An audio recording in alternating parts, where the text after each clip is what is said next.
नमस्कार दोस्तों, स्वागत है आपका स्पीशीज इन न्यूज प्रोग्राम में एक बार फिर से। इस एपिसोड में हम उन सभी प्रजातियों की बात करेंगे जो बीते कुछ दिनों में किसी न किसी वजह से चर्चा का विषय बनी हुई थी।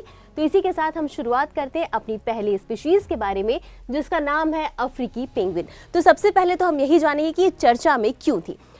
तो एक रिपोर्ट आई थी जिसके मुताबिक 2004 से 11 में 60,000 से अधिक अफ्रीकी पेंगुइन भूख से मर गए थे। और इसका कारण क्या था? तो ये जो अफ्रीकी पेंगुइन है, ये अक्सर इनका जो मुख्य भोजन है वो सार्डिन मछलियां होती है। अब सार्डिन मछलियों में कमी हुई और इनके खाद्यान्न में भी कमी हुई, इस कारण से इनकी मौत देखने को मिली है। अब बात करें इनके वैज्ञानिक नाम की, तो इनका वैज्ञानिक नाम है स्पेनिस्कस डेमर्सिस। और इनकी विशेषताओं की बात करें तो आप देख सकते हैं कि इनकी छाती पर काली धारी होती है, आंखों के ऊपर गुलाबी ग्रंथि होती है और इनकी विशेषता ये है कि ये आम तौर पर तट से 40 किलोमीटर के अंदर ही पाई जाती हैं। अब हम ये देखें कि ये जो पेंगुइन है ये किन किन क्षेत्रों में पाई जाती है, इनका मुख्य वितरण स्थल क्या है। तो ये नामीबिया और दक्षिण अफ्रीका के अटलांटिक तट के किनारे पाई जाती है। अब इनके जीवन काल को भी देख लेते हैं तो ये लगभग 20 वर्ष तक जीवित रहते हैं। हालांकि इन पर कुछ खतरा भी है और वो खतरा ये है कि ग्लोबल वार्मिंग यानी कि जलवायु परिवर्तन की वजह से इनके आवास बिगड़ रहे हैं और जिसकी वजह से ये प्रजातियां जो है वो खतरे का सामना कर रही हैं।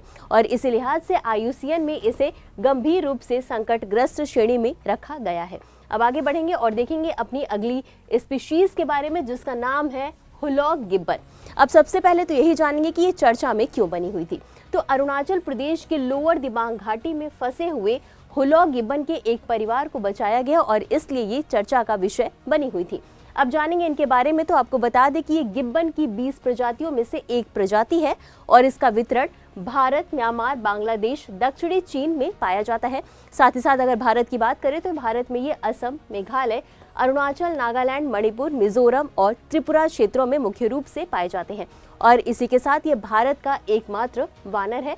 और आपको बता दें कि असम में एक अभ्यारण्य है जिसका नाम है होलोंगापार गिब्बन अभ्यारण्य, जहां पर इनकी सबसे ज्यादा आबादी देखने को मिलती है। इनकी सबसे बड़ी आबादी इसी अभ्यारण्य में पाई जाती है। अब आगे बढ़ेंगे और इससे संबंधित कुछ और विशेषताओं को भी देखेंगे।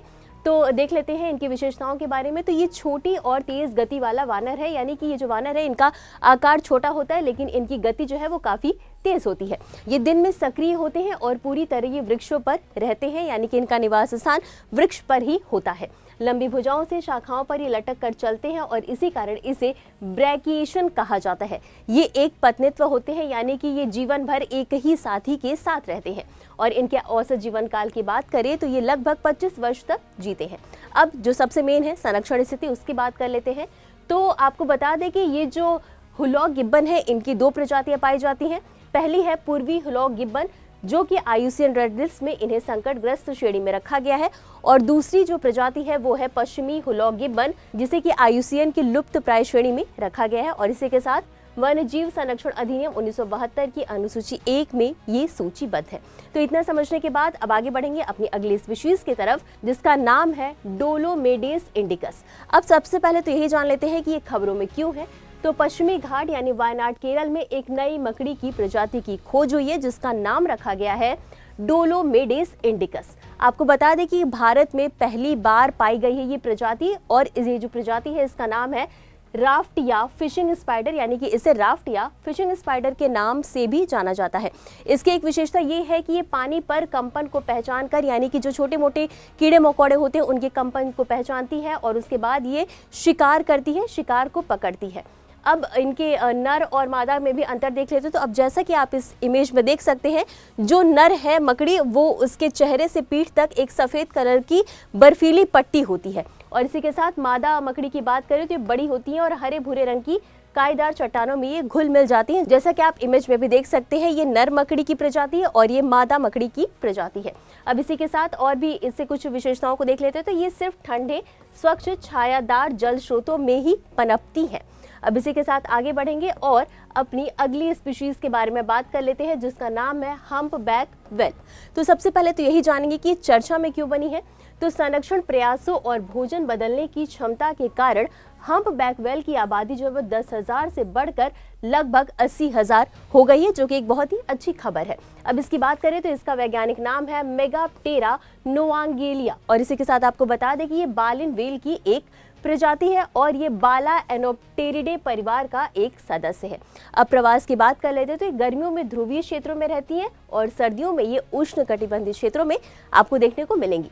अब वितरण की बात करें तो दुनिया के जितने भी महासागर हैं ये लगभग सभी महासागरों पर देखने को मिल जाएंगी। अब इसके बाद इससे जुड़े कुछ और बिंदुओं को भी देख लेते हैं, यानी कि इनकी विशेषताओं को भी समझ लेते हैं। तो आप देखेंगे इमेज में कि इसकी पीठ पर स्पष्ट कुबड़ दिखाई देगा आपको और इसी कारण इसे कुबड़दार व्हेल भी कहा जाता है। इनके बहुत लंबे पेक्टोरल फिन होते हैं, यानी कि इनका जो पंख का फैलाव होता है बहुत बड़ा होता है, जिस कारण इसे मेगाप्टेरा कहा जाता है। इनमें जो मादाएं होती हैं वो नर से अक्सर बड़ी होती हैं और इनके आहार की बात करें तो इनका जो मुख्य भोजन है वो krill, anchovy, cod, sardine, mackerel, capelin आदि इनके जो मुख्य भोजन है। अब आयुसीएन की बात करें तो इसे आयुसीएन की श्रेणी में न्यूनतम चिंताजनक यानी कि लीस्ट कंसर्न श्रेणी में रखा गया है।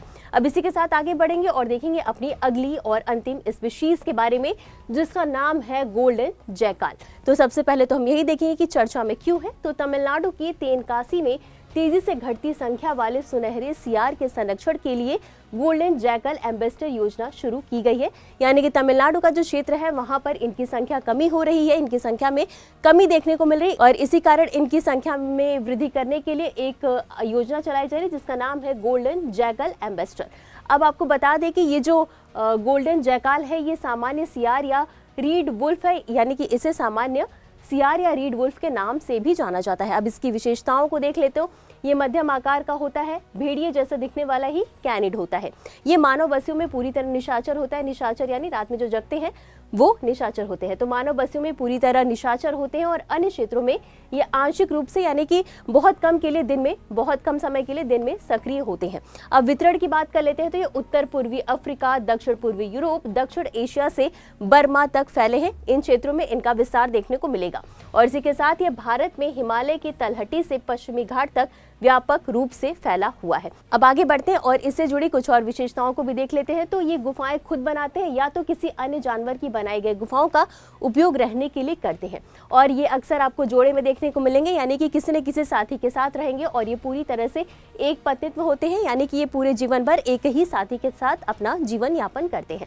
अब निवास की बात करें तो ये अक्सर नदियों, सहायक नदियों, नहरों, झीलों, समुद्र तटों के पास अधिक और तलहटी और निचले पहाड़ों में ये दुर्लभ होते हैं। और इसी के साथ आहार की बात करें तो ये सर्वाहारी होते हैं, यानी शाकाहारी और मांसाहारी दोनों तरह के भोजन का ये सेवन करते हैं। तो ये थी हमारी आज की सभी स्पीशीज। मिलते हैं अगले एपिसोड में इसी तरह कुछ महत्वपूर्ण स्पीशीज के साथ। तब तक के लिए धन्यवाद।